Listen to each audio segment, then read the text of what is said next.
Boa noite a toda a comunidade educativa do Polo da Unifax Ipu e a todos que estão acompanhando pela web neste dia 26 de agosto de 2021.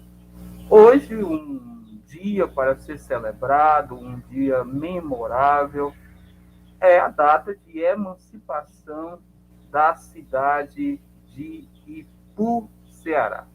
E neste momento é um prazer, com muita honra e com todas as memórias, recebendo o professor Francisco Melo, o guardião da história de Ipu, e para conduzir este momento de parabéns pelos 181 anos de emancipação política.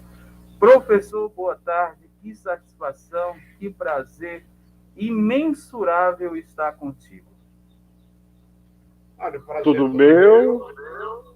Marquinhos, você sempre tem essa deferência com a minha pessoa, eu fico bastante agradecido, muito feliz e quero retribuir à altura do que você está me colocando, né? Boa tarde, um abraço a todos e estou aqui à disposição. Professor, a primeira indagação, professor, é falar de uma literatura que a sua pessoa produziu, entre tantas, que foi o livro Ipuenses, né? E como a nossa temática é ipuensidades, né? Falar essas narrativas que, com tanto esmero, você o coloca nessa publicação na qual você o fez com tanta lapidação, né, de um trabalho de pesquisa. Pois é, Marquinhos, nós publicamos dois livros intitulados Ipuenses. Esses dois livros eu fiz em parceria com o Dr. Jerônimo Sá Júnior, um grande médico, um grande amigo, que nós fizemos. Finalidade era exatamente ressaltar as nossas personalidades. Não somente personalidades ilustres, mas as personalidades também exóticas, populares, que nós temos em boa quantidade aqui na nossa cidade, para falar exatamente de todos, porque em uma certa parte da nossa narrativa no livro, isso, a palavra narrativa está tão em evidência, né? É verdade. Desculpa, mas citamos essa parte de exótico, nós conseguimos dizer, eu disse o seguinte, que a figura popular, ela existe como forma marcante na nossa cidade de Ipu ou em outra qualquer cidade. E ela faz história sem saber que está fazendo história. Vou citar aqui personalidade como Conrado. Conrado ele anda com os bolsos cheios de pedras para que seja evitado que se diga assim, olha a jumenta. Vocês vão me desculpar a minha linguagem, mas é porque eu sou assim mesmo. E ele pega uma pedra e faz que joga na pessoa. Nós temos aqui o torresmo, que chama de torreis, que também é outra figura exótica. Nós temos o He-Man e outras tantas que já passaram por aqui. Então, finalidade não foi só falar do doutor, do desembargador, do médico, do advogado, do agrônomo, do arquiteto, não. Finalidade de falar sobre as nossas personalidades influências foi exatamente todas as personalidades, todas as pessoas que constituem, que é muito grande, que constitui a nossa sociedade. Vivemos em sociedade. Professor, quando você coloca esses fatos históricos e essas personalidades populares, né, figuras populares, também tem aqueles que já se foram, né, em memória, né? E cidade de Ipu, quando chega o momento final, tem algumas personalidades que são consideradas quase como santos, né? Eu gostaria muito que você falasse dessa, como o Damião, né, e entre outros. Como foi o processo histórico dessas pessoas na cidade de Ipu? Olha, o Damião é uma figura muito marcante aqui da cidade do Ipu. Por sinal, a Academia Ipuense de Letras, Ciências e Artes, a ILCA, na revista acadêmica, acho que no fim desse ano, no começo do outro, a homenagem ao Damião. O Damião é uma figura que marcou muito. Ele era um perambulante, gostava muito da noite, tinha uma voz maravilhosa, tinha uma estatura de talvez 1,80 m, 1,85 m por aí, moreno, e perambulava, gostava de tomar umas cachaçadas, mas não fazia mal a ninguém. Ele criou uma cadela, ele chamava de Sereia, e essa cachorrinha acompanhava o Damião para onde ele ia. E todas as vezes, ei Damião, para onde é que tu vai? Eu vou tomar um banho no Gangão. Vai tomar um banho no Gangão, vou tomar um banho. Ei Damião, tu é muito feio, somos nós. Ele respondia. Ei Damião, tu é corno, e somos nós. E nesta brincadeira dessas respostas, uma certa figura aqui do Ipu, que eu não vou dizer o nome, disse, ei Damião, tu é corno, ele disse, somos nós. Ele deu uma surra no pobre Damião. Isso é coisa que se faça com um pobre daquele. E o Damião, nessas suas andadas, num dado momento, uma briga de cachorro, querendo pegar a cachorrinha dele lá, ele foi apartar a briga e o cachorro mordeu o Damião. Ele passou a tomar a vacina antirrábica, né? Naquele tempo tinha a Fundação SESP aqui do Ipu, dirigida pelo grande médico, doutor Ivanir de Araújo Corrêa, irmão do doutor Tomás de saudosa memória. Ele foi tomar a injeção. Uma terceira, quarta era para tomar 7 aplicações. Na quarta aplicação ele tomou e se achou que estava bem, que não estava sentindo nada, e não podia beber porque tirava o efeito da vacina, né? E ele tomou e não deu outra, né? Passou mal no mercado, na hora mesmo que estava tomando, e levaram o Damião numa carroça para a Fundação SPESP, onde tinha o atendimento médico de urgência. No caso do doutor Ivanir de Araújo Corrêa. Eu não sei se, por ironia do destino, eu vim descendo de uma aula, eu vim saindo de uma aula do patronato. Às 12 horas, por aí assim. E vi aquela aglomeração, aquela quantidade de pessoas na frente do SESC, de o que aconteceu. Eu ia passar por lá, dar rapé. E cheguei lá, disseram, o Damião que entrou aí, eu acho que ele morreu. Eu digo, não acredito. Aí fui lá, realmente o Damião tinha morrido. Estava morto. Daí então, formou-se aquela roubaria para o cemitério para pedir milagres. O Damião. E você já observou, Marquinhos, que você me questionou aqui logo na entrada? Que o túmulo do Damião é um dos mais visitados em dia de finados. São inúmeros, uma quantidade enorme de milagres que tem ali.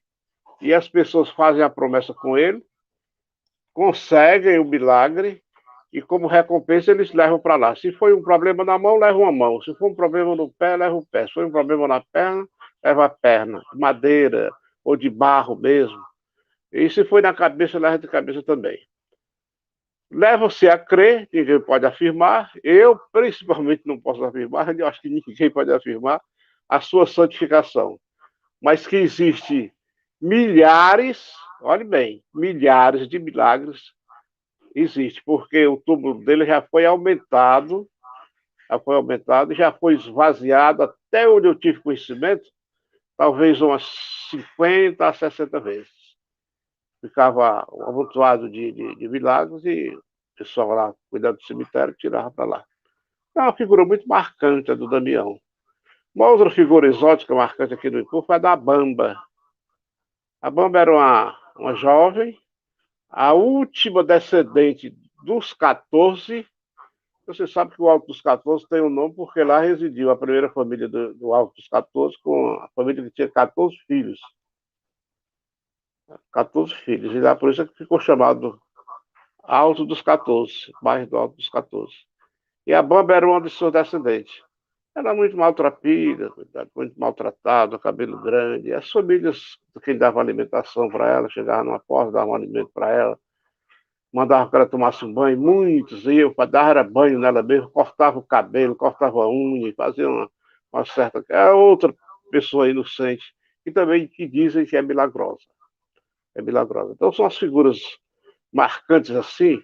Existem muitas e muitas outras, né? Mas vamos parar aqui na segunda aqui, numa outra oportunidade a gente explica mais. Professor, os nomes das praças, né? Como surgiu essas homenagens ao longo do tempo para as praças de Florença e o significado de cada praça, as principais, né? Porque são tantas, não dá para mencionar em nosso espaço de hoje. Exato. As nossas praças, elas têm uma denominação de nomes históricos do Ipu, de pessoas históricas do Ipu, exceto a Praça de Iracema. A Praça de Iracema ela foi uma homenagem a Iracema, né? Homenagem a Iracema. Inicialmente, a Praça de Iracema era um coreto ali do local, bem do centro ali, que não tem mais nem vestígio daquilo ali. Era um coreto que servia para apresentações de banda de música, de corais e até de eventos políticos, que era muito resumido à época, e não comportava bem no coreto, era o coreto, o famoso coreto da Rádio Iracema. Com o passar dos tempos, né, por ocasião do centenário do livro de José de Alencar, Iracema, que retrata tão bem a nossa cidade, retrata tão bem Iracema aqui nas matas do Ipu, a, a praça foi colocada no lugar do coreto uma estátua de Iracema, tal qual aquela que tem na praia de Iracema, em Fortaleza. Antes, porém, da Iracema, o coreto foi quebrado. O prefeito da época mandou quebrar e fez lá um lago. O lago ficava muito fétido. As águas ficavam apodrecidas, eles não trocavam com frequência, e uma iluminação tanto tosca, e não era muito bom, não. E depois foi que veio a Iracema. Murilo Borges, como prefeito de Fortaleza, mandou fazer uma estátua de Iracema para a praia de Iracema, lá em Fortaleza, e outra para o Ipu.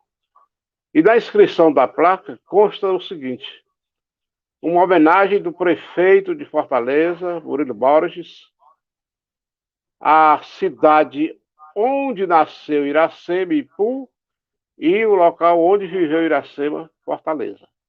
Aí tem aquele mito dizendo que a Iracema tomava banho na bica do Ipu e ia enxugar os cabelos lá em Messejana.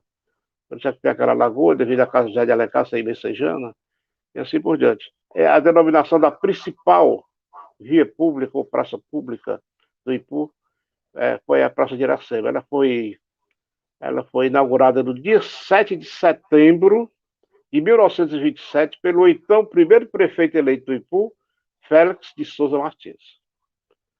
Aí seguiram-se outras praças, né?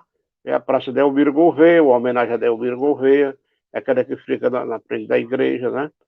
Veio a Praça da Estação, que é chamada de Major Quixadá, uma homenagem ao Major Quixadá, que lá residiu, teve uma importância cultural muito grande na cidade do Ipu e foi colocado lá o nome dele como forma de homenageá-lo. Não, desculpa aqui, porque eu sou meio brabo nesse negócio.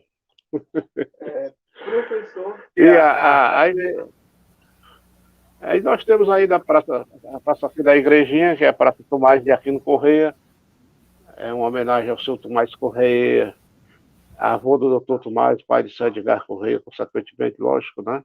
E temos muitas outras praças aqui, principalmente agora na gestão do Sérgio Rufino, né? Ele tem feito muitas praças aqui para homenagear as pessoas. Realmente são pessoas ilustres, pessoas realmente que merecem ser homenageadas numa praça.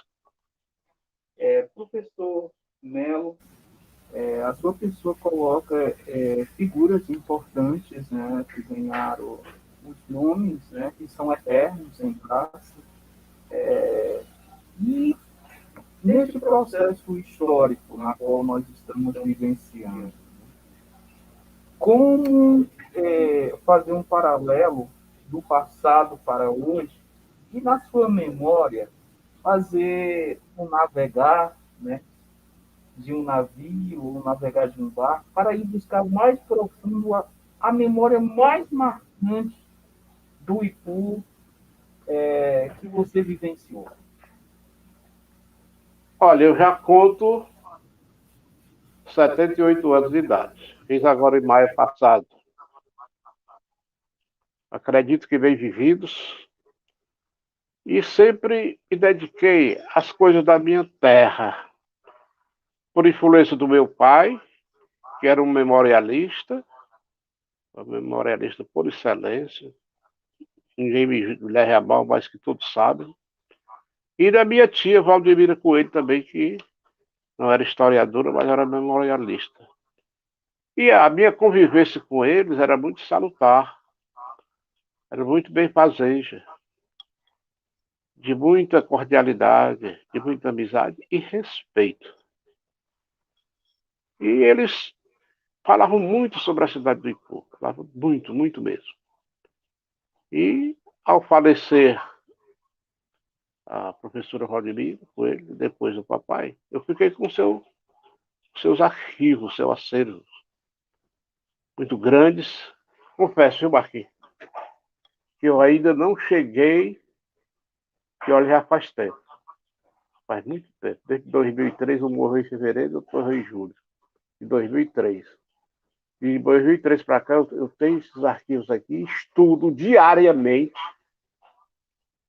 dentro desse acervo. E o acervo do papai, da professora Valdemira Coelho, minha tia, eu ainda não cheguei no fim. Pode acreditar. Você sabe que eu sou um cara aberto à pesquisa. Os que me procuram, eu estou sempre à disposição. Aí o grupo Outra História que diga, são Miramar, Vitorino, Raimundo, Petrônio, Jorge e outros tantos, né? E muitos, e muitos, e muitos, e muitos outros que me procuram, porque a gente tem um acervo. Então, a memória que me deixa permanentemente na minha memória era o grau de intelectualidade da nossa cidade.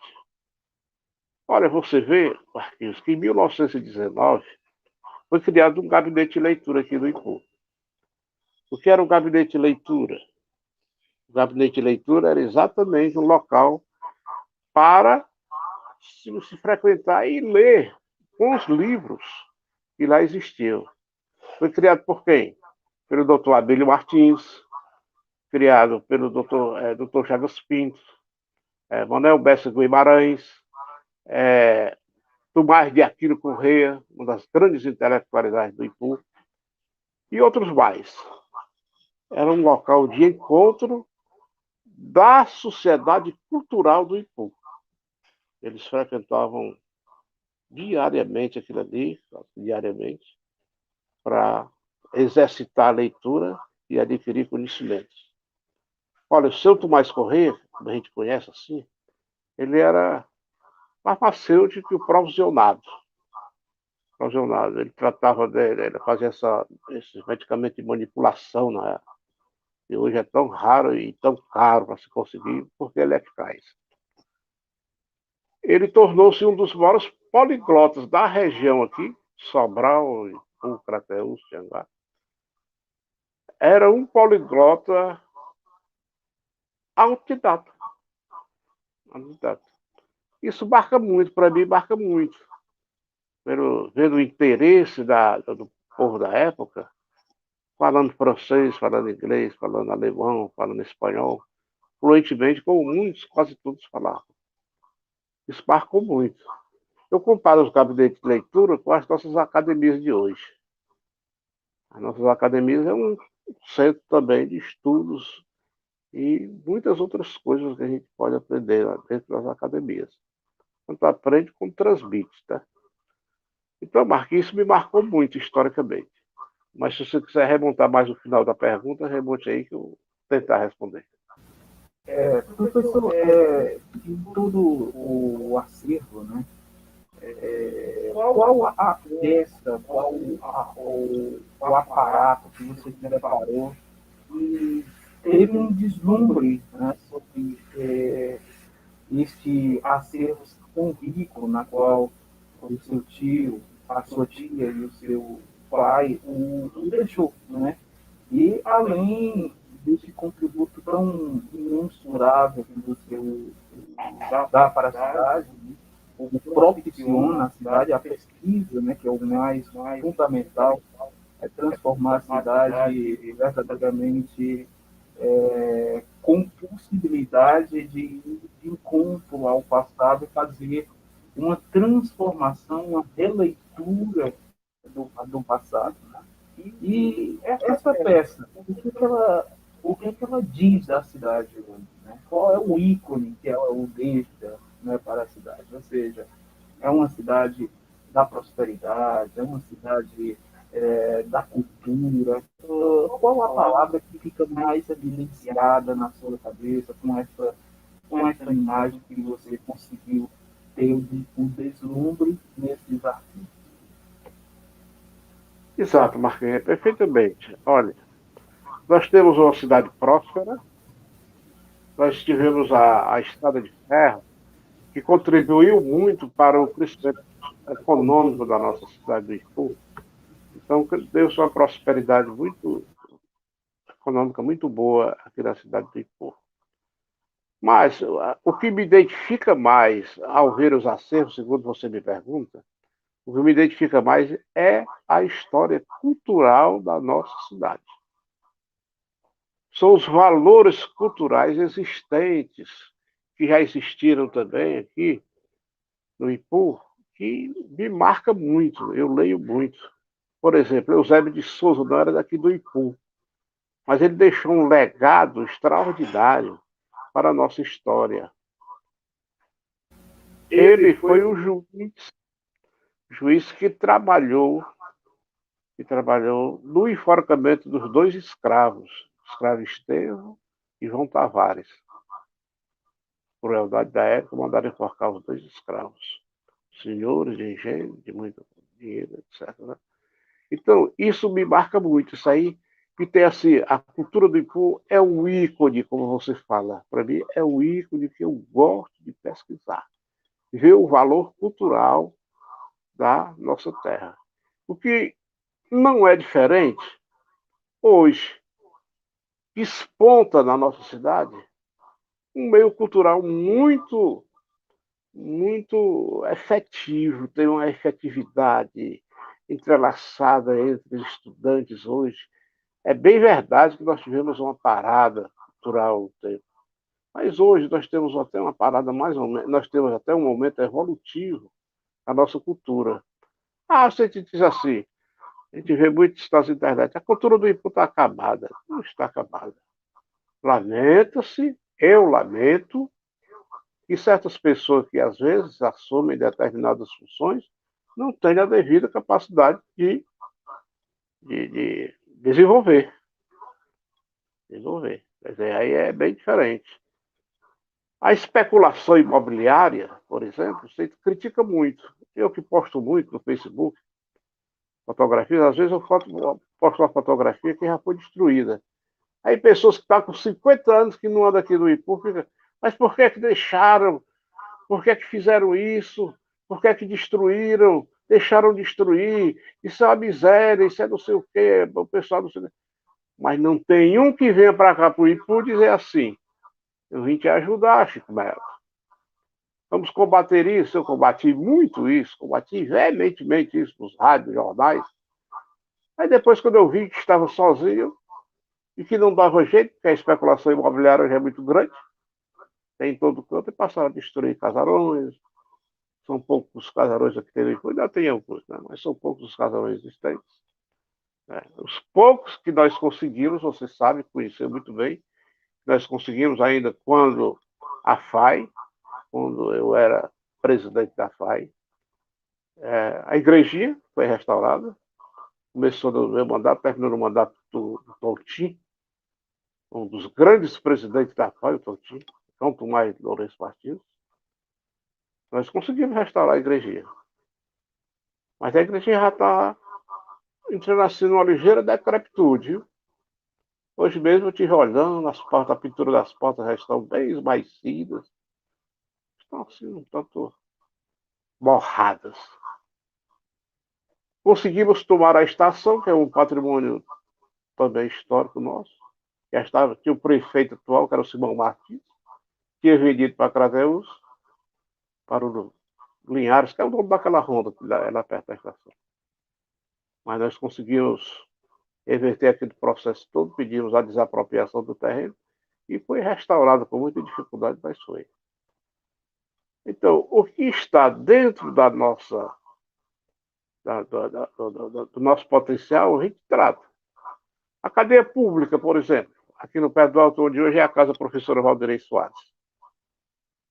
Eu estive secretário de Cultura na gestão da Antônia Bezerra Lima, nossa querida Toinha, e ela me delegou amplos poderes para aquilo ali. E, num dado momento, o Bismarck Mai, que era deputado federal na época, era estadual, uma coisa aí tinha uma função aí e tinha uma influência muito grande na cultura, principalmente da parte artística, né? E lá na casa da Toinha eu disse, deputado, vou lhe fazer uma pergunta, qual seria a possibilidade de o senhor conseguir uma verba parlamentar para restaurar um prédio que nós temos aqui, assim poderia ser muito bem um local cultural, etc. E tal. Ele disse, como é o local? É assim, assim, assim, assim. Aí disse, eu preciso saber mais ou menos, ter uma ideia de um engenheiro e tal, e tal. E lá tinha um engenheiro lá na casa da Toninha, que era o Ronaldo, e eu pedi permissão lá e disse, vamos lá, veio lá. Ele ia dar uma olhada lá, ele deu mais ou menos uma noção a ele, ele liberou uma época. E foi restaurada a cadeia pública. E hoje é a casa da professora Valdirei Soares. Então, isso tudo me marca. Isso tudo tem uma marca muito forte na minha memória. Eu guardo muito esse tipo de coisa. Muito, mas guardo mesmo, mesmo, mesmo.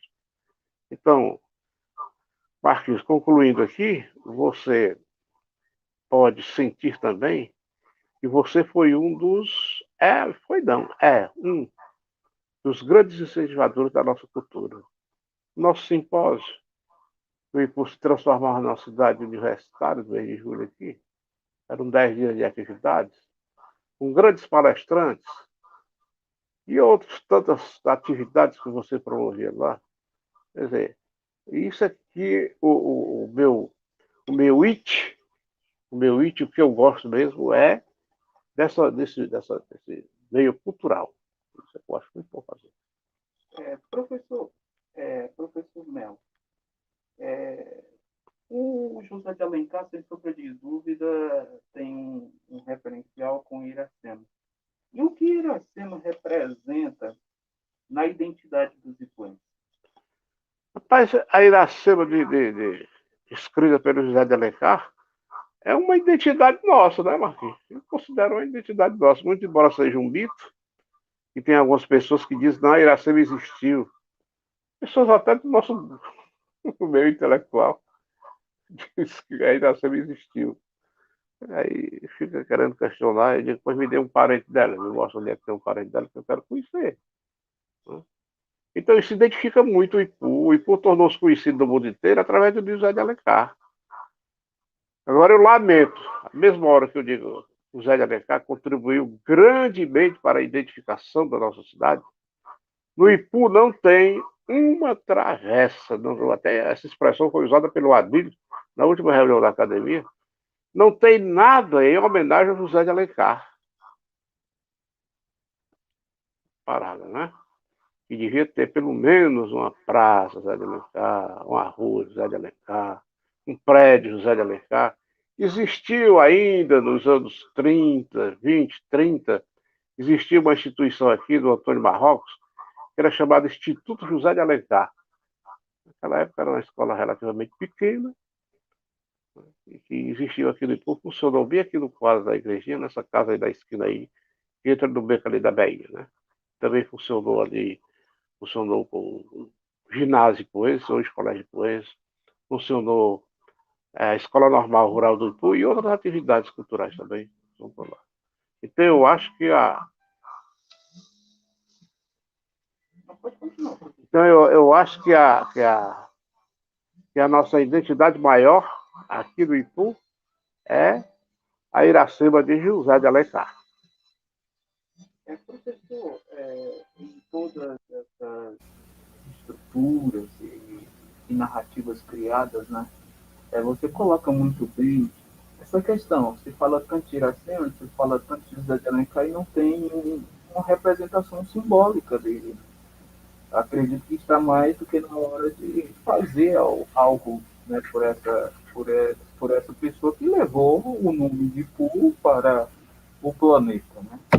E um outro ponto é a passagem da coluna Prestes, né, pelo Ipu, que é um outro ponto marcante da cidade, uma cidade histórica, né, que se pontua, como você vê esse processo que, em alguns momentos da história nacional, ele se perfazer ou dar sentido e se cruzar na cidade.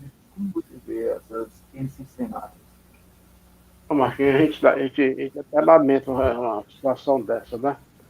Porque a nossa identificação fica tão dispersa, né, nesse momento. Por exemplo, a coluna Prestes, quando entrou aqui no Ipu no dia 23 de janeiro, não, no dia 13 de janeiro, dia 13 de janeiro, esqueci do ano aqui. Aí também pudera, né? Então, no dia 13 de janeiro, ele entrou aqui pela mina. Crateús, quando a coluna Prestes entrou lá tem um marco identificando que lá foi a entrada dos revoltosos, como era chamado na época, né?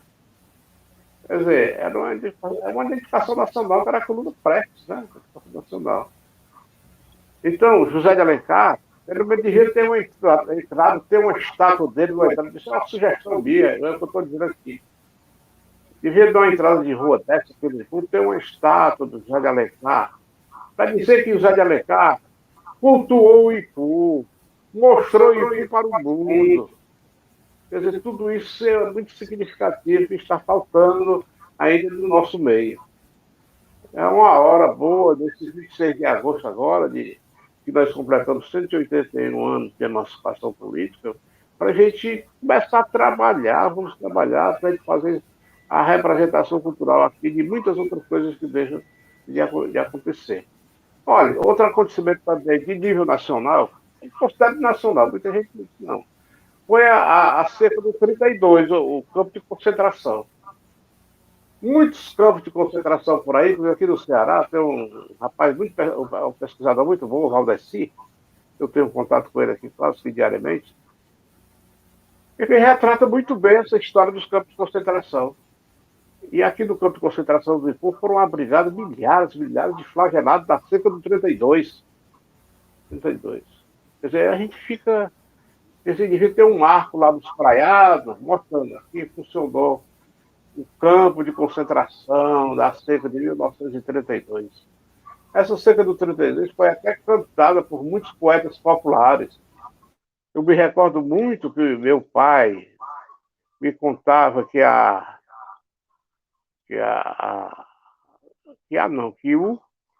o Peba Velho, chamado de Peba Velho, era um poeta popular e repentista, né? Uma certa vez tomava umas biricadas aí no mercado, né? Ia a polícia ia passando, né? E o delegado era seu João. O seu João, por sinal, uma pessoa de uma personalidade marcante, de um coração bondoso, grandioso, era muito meu amigo, conheci muito o seu João, ainda toquei até com ele, tocava bandolim. E a passagem do seu João com a polícia dentro do mercado, verificando se tinha alguma irregularidade, algum problema, que a polícia pudesse tomar conta ali no momento. E o Peba Velho, quando a polícia passou, o Peba Velho disse: na seca do 32, quase morre todo gado. No tempo da aliança, todo merda é delegado. Olha, na seca do 32, quer dizer, tem um marco isso aí, né? Aí seu Janjão envolve. Começa a história aí, Peba Velho. Não sei se foi o que eu disse, seu Janjão. Você me disse que eu era do seu filho, do seu filho. Não, não discordo com o senhor, não. Água profunda é cacimbão. Água espalhada é lagoa. Eu falei de todo mundo, mas não falei do seu Janjão. Estava preso, está solto. Então são marcos que a gente poderá identificar a nossa história com essas personalidades, com esses acontecimentos históricos que muito identificam não só aqui o Ceará, como o Brasil também. Principalmente essas histórias, essas narrativas, elas se cruzam, né, em seus parâmetros. O professor, quando se fala também, Raquel de Queiroz, ela teve passagens pelo Ipu e, com certeza, uma grande escritora. Qual era o sentimento de Raquel de Queiroz pelo Ipu? Mas a Raquel de Queiroz veio ao Ipu por acaso. Foi, né? Por acaso. Eu conheci muito a... Então, assim, a Raquel, não de ter aproximação com ela, de aproximação, mas eu tenho uns 2 ou 3 livros dela autografados por ela, inclusive o 15, né, que é o mais famoso, porque eu sou membro efetivo da UMES, Academia Municipal de Letras do Estado do Ceará, e ela, sempre quando estava aqui no Ceará, ela visitava a UMES. E lá a gente se encontrava, mas uma certa que nunca tive assim. A vida dela aqui para o Ipu, se você me apertar aqui, me acorchar, eu vou lhe dizer que não sei. Eu sei que ela veio para o Ipu foi hóspede do Dr. Tomás de Araújo Correia, para cá para o Ipu, e foi muito bem tratada, muito bem acolhida. Ela esteve no patronato, eu estive também presente lá no momento dela. Ela falou muito bem da cidade do Ipu, tinha uma plateia até boa para recepcioná-la, não grande porque não dava, porque ia congestionar, e ela, com uma personalidade marcante na literatura brasileira, ninguém também ia aceitar, mas eu estive lá presente. O Padre Moraes, com aquela retórica dele, fez um discurso muito bonito, o doutor Tomás fez um discurso muito bonito. A minha tia, a professora Rodrigo Coelho, que era viva ainda, levou o livro dela e foi 3 épocas, ofereceu para ela. E ela, na hora que foi fazer os agradecimentos lá no patronato, citou já algumas partes do livro da Dona Valdemira e disse que aquilo era muito engrandecedor para a história do Ipu. Então, eram poucas as cidades que faziam aquilo que ela tinha feito aqui pelo Ipu. Depois fomos para Bica, e lá teve um almoço lá, até um almoço foi. E lá nós pudemos conversar assim, mais particularmente com ela, eu cheguei a cumprimentá-la aqui no Ipu. E ela muito atenciosa, muito solícita, muito solícita. Depois ela visitou o hospital do Dr. Tomás, o hospital e maternidade do Dr. Francisco Araújo. E ao visitar, ela vê a grandeza do hospital naquela época, ela deixou um escrito, deixou muito bonito lá. O doutor Tomás, por muito tempo, deixou bem na frente ali da entrada do hospital. E hoje, como ele disse, eu não sei por que foi que a Raquel veio aqui no Ipu. Não sei se foi levada pela história do Zé de Alencar, não sei se foi trazida por algum amigo, pelo mesmo amigo, não sei, que ela dava com uma pessoa da família dela. Né? Eu sei que ela esteve aqui no Ipu. É uma passagem um tanto meteórica, mas muito significativa para nós. Muito boa mesmo. Professor, qual a personalidade, na sua opinião, de todos os tempos? Né? Se você fosse entregar um prêmio para uma personalidade, quem seria? Peraí, repete aí que o som não tá bom, não. Quem seria a personalidade que você entregaria o prêmio de todos os tempos? Quem é a personalidade para você na cidade? Rapaz, eita, Marquinhos, rapaz, são todas as personalidades, são todas pessoas que a gente tem uma reverência, a gente tem, assim, aquela admiração por todas as pessoas boas, né? Mesmo que já estão pode ser, mesmo as que já estão no passado. Sim, sim. Pois é, rapaz, eu homenagearia, fazeria uma homenagem muito sincera uma destacada figura, não só porque ele era um farmacêutico, não só porque ele era um poliglota autodidata, não só porque ele era músico, não só porque ele era poeta, mas por ele ser um grande cidadão influencer. Outro mais que Aquino Corrêa.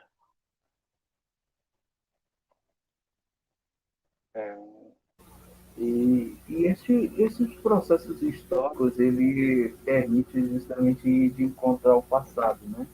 Aí eu gostaria que você falasse de um período do teatro influência.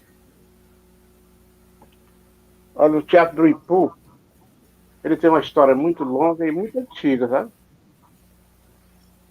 Aqui, as pessoas toda vez gostaram de fazer drama nas casas, nas residências. Eles armavam um palco numa sala grande, as casas eram grandes na época, estava tudo grande.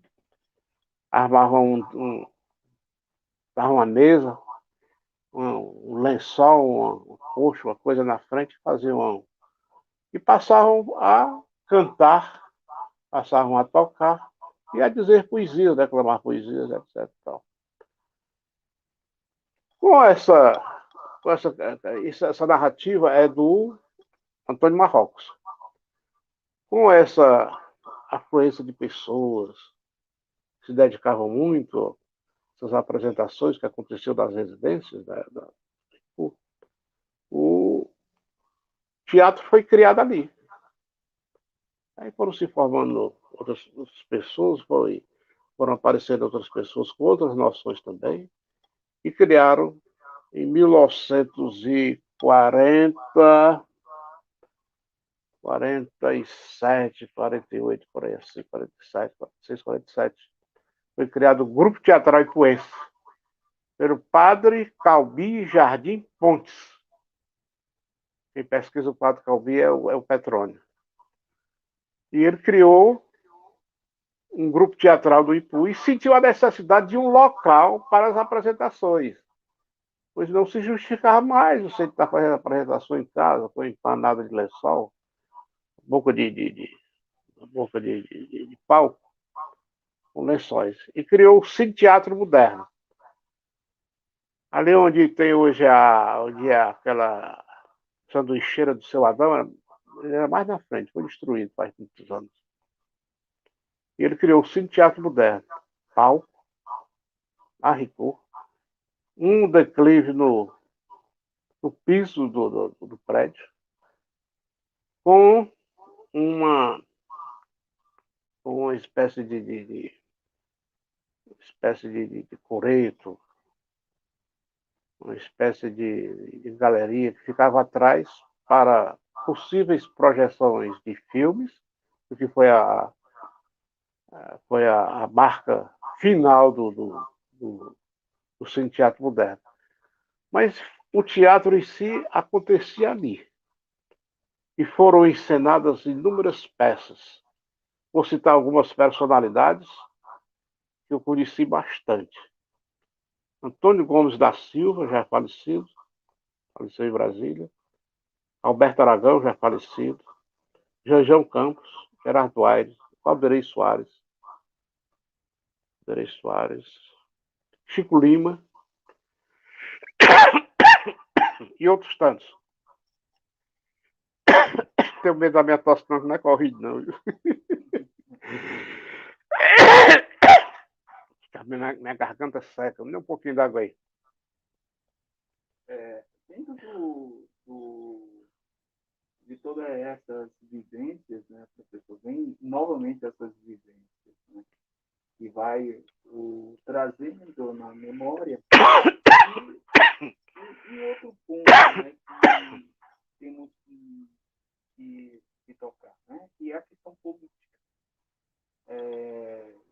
Desde a sua formação, ou por hoje, como você vê essa formação política da cidade de Itu no que tange mesmo a sua identidade, né?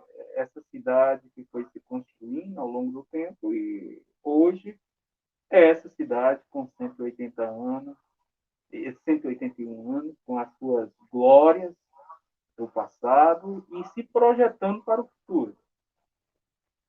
Realmente a gente tem que lamentar que o poder público pouco tem feito pela nossa cultura. Um prefeito que existiu aqui, que cuidou muito da cultura aqui, se chama Milton Pereira. Milton Pereira. Ainda a respeito do teatro, ele restaurou o teatro. E o teatro mudou de nome de Grupo Teatral de Poetas para Grupo Teatral Ernestina Magalhães, em homenagem a primeira, talvez. Primeira, com certeza, que tratou da dramaturgia aqui no Ipu. Mas nós temos hoje, por exemplo, aqui no Ipu nós não temos teatro. O que é que eu acho que está faltando aí? Está faltando estímulo. Porque material humano nós temos demais. Nós temos demais. Então o poder público poderia muito bem atuar e criar um grupo teatral para o Ipu. O teatro a gente sabe que é uma cultura muito viva. Você vai para uma encenação de uma peça no teatral, é muito vivo e histórico, muitas vezes histórico. Aqui nós tivemos, por exemplo, Ponte Negra do Moinho, uma peça teatral francesa. Nós tivemos aqui Os Dois Sargentos, uma representação da Segunda Guerra Mundial, encenada por um grupo teatral de Sobral, em que o professor Denis, nosso amigo Denis Melo, retrata muito bem no seu livro, né, sobre dramaturgia lá em Sobral, e ele fala desse grupo teatral que encenou isso, foi encenado aqui no Ipu também. Então existia uma certa influência cultural entre as cidades na época, né? Então eu acredito que o poder público devia enfatizar mais, dar mais um incentivo, tratar melhor a nossa cultura, o nosso povo, em se tratando de conhecimentos. Conhecimento nunca é demais. A medida do T nunca enche, né? Verdade. Agora vem uma outra temática que até tem uma de pesquisa do professor Iramar Miranda, que é o cabaré e a formação da cidade, né? Então, com essa temática do cabaré, professor, como foi a pujança econômica nesta época e isso tudo via Estrada de Ferro, né? O processo apujante do Ipu. E como você vê todo esse cenário naquele então momento? Rapaz, era um cenário, eu chamo até de apoteótico. Era comum existir nas cidades um cabaré. Um cabaré de mulheres prontas e dispostas para um amor livre, sensual e horizontal. E aqui no Ipu, nós tivemos, antes do último cabaré, nós tivemos a Rua da Mangueira, era um cabaré. Era esquina com a do Colégio Ipuense hoje. Era ali, tinha uma mangueira, eu ainda conheci essa mangueira. Muito ainda meninote velho, mas conheci essa mangueira lá. Então era chamada mangueira, no local onde as mulheres se instalavam em casinholas para a prática do sexo. Depois, com a evolução, com o crescimento da cidade, da cidade, o cabaré mudou, foi lá para a Grota, que a gente chama de Grota das Cunhãs. Por que chama de Cunhã? Porque era o nome das marafonas que lá existiam. Lá praticavam o amor livre. Depois da Grota das Cunhãs, se instalou ali, nas imediações do antigo ginásio, do ginásio, o ginásio que chama de ginásio coberto, né? Ali, né? O ginásio é coberto, né? Se instalou ali, né? Ali formou-se um cabaré, ali era tinha um matagal. Eu sei que para chegar ao cabaré, tinha uma vereda que a gente tinha que transpor. A cidade se acabava bem ali na esquina do Colégio Pões. Daí para lá era só mato. E lá as mulheres praticavam o amor livre sexual. À custa de quê? Quem eram os principais mantenedores do cabaré, vamos usar esse termo? Era a Estrada de Ferro. Muitas pessoas vinham das cidades vizinhas para cá, para pernoitar aqui, ficar com as mulheres e ir embora no outro dia. Era o famoso cabaré chamado de Vila Nova. Vila Nova. Aconteceu isso muitas vezes.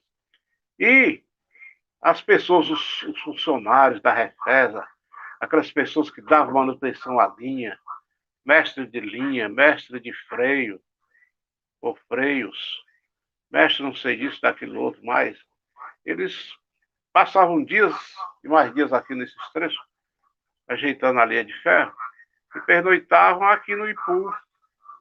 Ali por detrás do pavilhão, ali existiam vários quartos ali, que era exatamente para servir de abrigo para os funcionários da Refesa. E dali, então, eles passaram a frequentar o cabaré. Aí daí veio a manutenção do cabaré a custo da Estrada de Ferro. Porque da cidade mesmo era pouca. Porque muitos se excluíam, muitos se evitavam. Não vamos para o cabaré, não. E etc, etc. Existia um preconceito muito grande, que hoje não se fala mais nem em cabaré. Nem cabaré, nem se fala, sabe nem o que é que você fala em cabaré, o que significa isso. Um outro ponto é as feiras livres, né? Como a cidade abastecia a região através das suas produções, e eu também gostaria que você pincelasse sobre a temática o café da Ibiapaba, né, na qual O que é da Ibiapaba? Café que era produzido na Ibiapaba e os símbolos que tinha na antiga bandeira de Ipu, né, que era o algodão e a cana-de-açúcar. Olha, as feiras do Ipu, elas aconteciam aos sábados. Elas começavam por volta de 4, 5 horas da madrugada, da manhã. Era somente aos sábados. Elas não se prolongavam como hoje, que hoje está direto, né? Hoje não tem mais dia, todo dia tem feira aqui no Ipu. Então isso era trazido, a mercadoria para ser vendida nas feiras. E naquele tempo era verduras, frutas, a farinha da serra, a goma de mandioca e outros produtos similares. Como da cana-de-açúcar, trazia o mel de cana, trazia a rapadura, trazia o alfim para ser vendido aqui no Ipu. Então tudo isso era trazido ou para o lombo do próprio proprietário e dos seus empregados, ou era trazido em lombos de cavalo, burro, né? Isso era trazido assim, chegava assim. E o jeito que vinha da serra, vinha do sertão também. O queijo, né? Vinha o leite, né? Vinha aquela manteiga da terra, naqueles leiros bonitos, né? E o nata. Vinha o couro de bode, o couro de carneiro, o couro de gato para ser vendido aqui em armazéns especializados nisso. Chegava também, sentia com muita e grande quantidade aqui no Ipu, se falava do café. A gente tinha uma produção de mamona muito grande. Existiam vários armazéns aqui que compravam mamona, que compravam algodão, que comprava a oiticica, que comprava castanha. Aquilo ali tudo servia de exportação, era tudo exportado. Aqui tinha beneficiadora, Marquinhos, de algodão, e fornecer algodão para o Ceará inteiro. Era a Piratininga do Abdoral Timbó. Era muito grande. O café, aqui para nós, pegando já a parte do Ipu, a quantidade era pequena. A quantidade era pequena. Mas que aparecia com muita frequência o café, e aquele café, quando vinha da serra, ele já tinha sido secado, e as pessoas vendiam os caroços de café para os proprietários, donos de casa, né? E dali era descascado, torrado em casa, e depois batido no pilão e depois feito o café. Mas era em pequena escala aqui o café. Muito era pequeníssima a escala do café para nós aqui do Ipu. Então chegava assim a nossa, a nossa, a nossa mercadoria para o nosso abastecimento era assim. Mas não faltava nada, né? Nem o gado também que vinha dos sertões. Não faltava nada. Era abastecido. Uma cidade ainda com poucos habitantes. Depois foi crescendo mais e hoje você vê como é que está a cidade. É verdade. Sim. Se você fosse escrever algo para o Ipu hoje, tantas poesias já escritas, qual seria? Rapaz, sei lá. Eu tenho um bocado de coisa escrita aí nessa pandemia aqui, deixa a gente em casa muito tempo, né? Eu tenho um bocado de coisa escrita, né? Mas eu tenho muitas coisas sobre a Feira do Ipu. Eu tenho textos, tenho crônicas, tenho poesias também. As feiras do Ipu, né? Nesses textos de hoje que a gente escreve mais, eu me atenho mais a todos os produtos, né? Deixa de citar nenhum, mas eu me atendo muito mais à cerâmica hoje, né? De alegrias, escondidos. Me atendo muito a isso aí, porque... E é uma representação simbólica gigantesca, porque vai aos ancestrais, que é o índio. E a figura do índio para os idiomas, professor? Mas a figura do índio são os tabajaras, que eu acredito que por aqui existiram, que deixaram alguns vestígios por aí, e hoje está sendo catalogado. Aliás, já foi catalogado, foi encontrado e catalogado pelo nosso querido amigo Luiz Pessoa Aragão, que você conhece bem. Ele está com uma boa quantidade de peças arqueológicas encontradas aqui na nossa Serra da Ibiapaba, no nosso trecho aqui do Ipu, pela sua filha, que é formada no assunto, conseguiu muitas peças.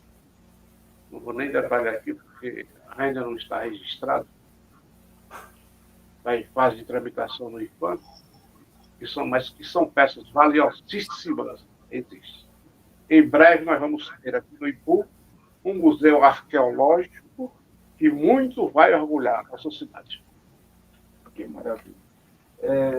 E dentro dessa perspectiva, para a humanidade, um acervo, porque nós não trabalhamos só com a ideia regional. Quando se acha um acervo dessa natureza, é um patrimônio da humanidade.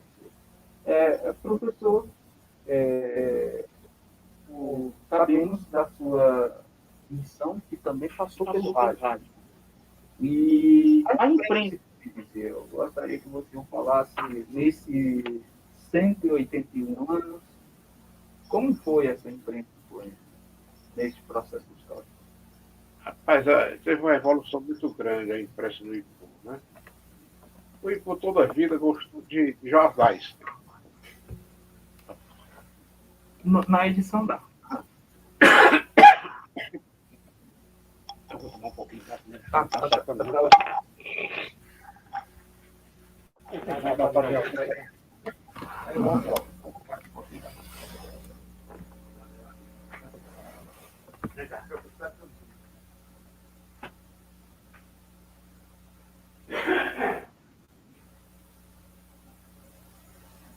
Em alguns minutos retornamos.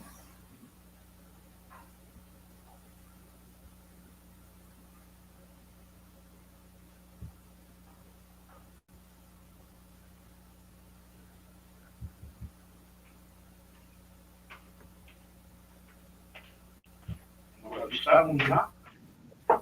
Vamos colocar 5 minutinhos aqui. Eu programei 5 minutinhos aqui para a sua pessoa dar um descansinho.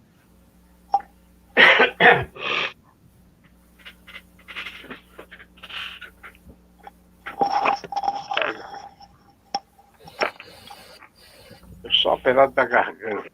Tem faringite.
Estamos de volta e com a continuidade desta entrevista com o professor Francisco Melo, com a temática hipoensidade, e em comemoração aos 181 anos do município de Ipu. Professor, estávamos falando, né, das questões que envolvem as celebrações, né, essas celebrações e a imprensa. Principalmente como esta imprensa chegou aos dias de hoje. É lógico que ela passou por N transformações, e essas transformações elas são impactantes, né? E, de certa forma, ela faz com que se construa a identidade de um povo e a memória. Eu gostaria que você falasse sobre esse processo. Para concluir aqui sobre os índios, né? Então, todas as peças que hoje nós temos conseguido aí no trecho da Serra da Ibiapaba, é uma prova que por aqui passaram índios, né? Quanto à imprensa, o Ipu sempre foi uma cidade que gostou muito do jornal. São vários os jornais, de 1920, depois de outros mais, mas muitos foram. Era uma página, era manuscrito, outros eram datilografados. Enfim, foram muitos jornais que eu não vou nem citar aqui, porque eu não vou me lembrar de todos, não adianta.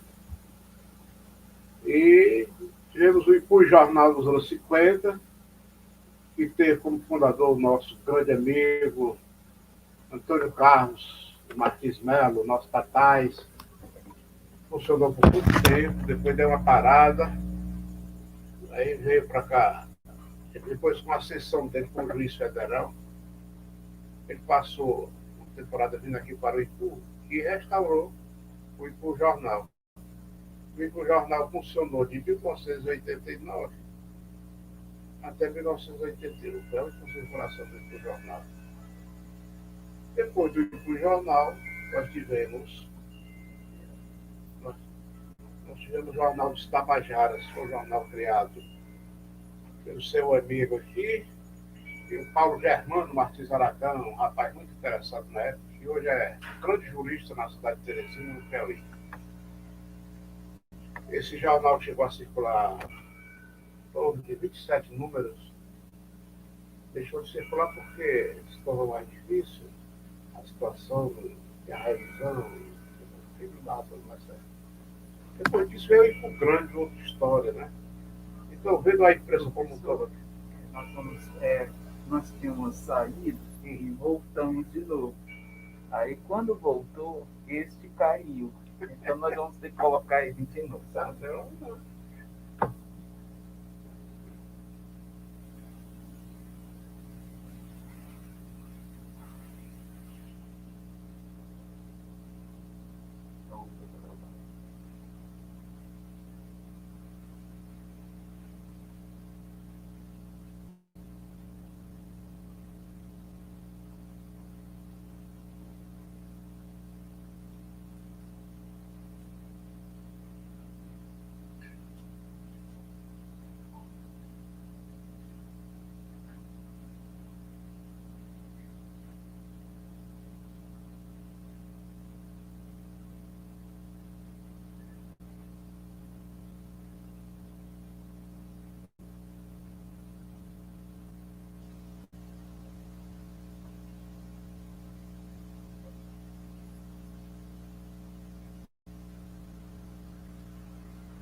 Agora, Vamos até. nós vamos conversar sobre a imprensa de Pois bem, a respeito da imprensa, o Ipu sempre gostou de imprensa. Ainda nos anos 20, foram criados alguns jornais que foram muitos jornais de uma página, manuscritos, outros datilografados e outros impressos na tipografia ipuense aqui de nossa terra. Em 1950, dos anos 50, aliás, anos 50, né, foi criado um jornal que funcionou por muito tempo, o Ipu Jornal. Esse Ipu Jornal foi criado pelo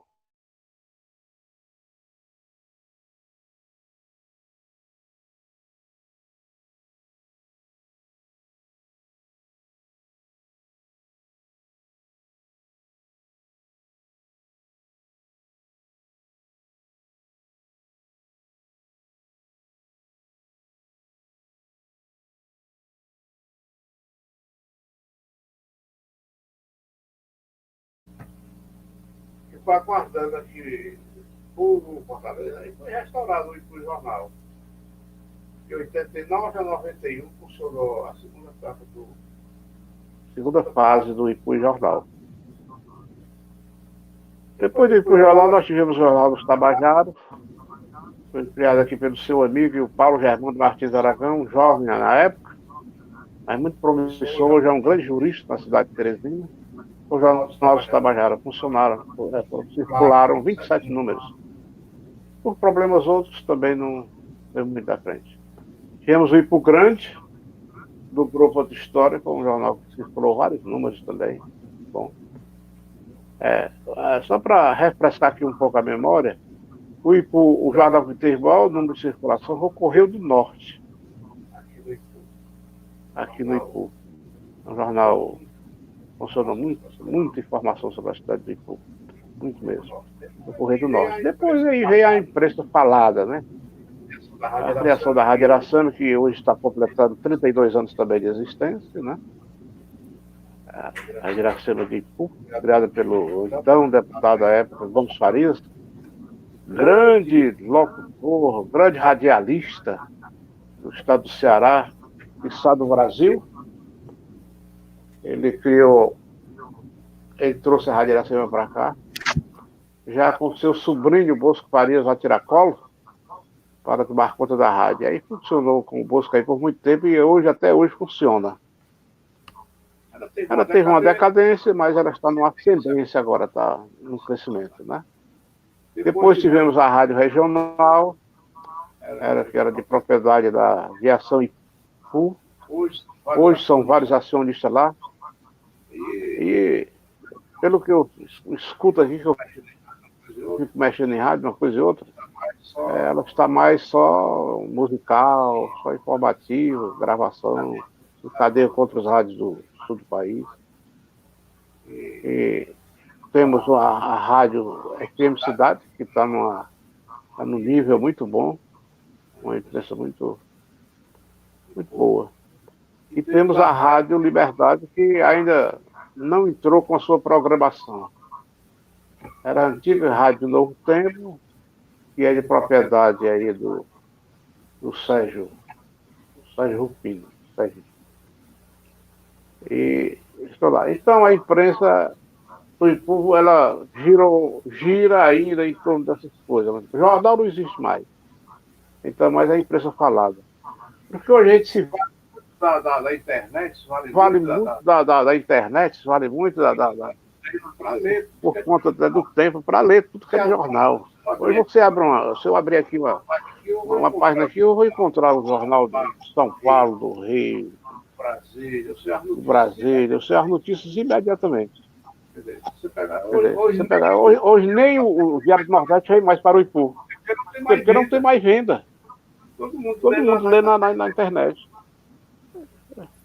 Eu já li hoje assunto aqui do Diário do Nordeste, aqui, já li do Estadão e outros tantos por aí. A gente lê na mesma hora, então está dificultando mais.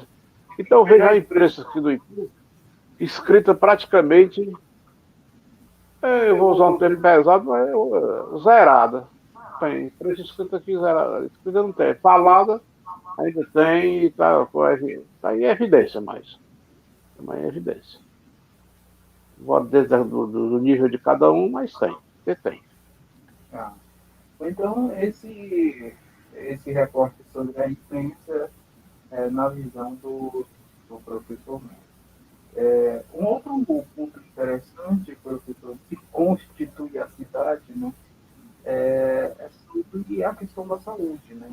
E a questão da saúde por sempre foi vanguarda, né, para a região. Como você vê o caminhar do Ipu na trajetória da saúde?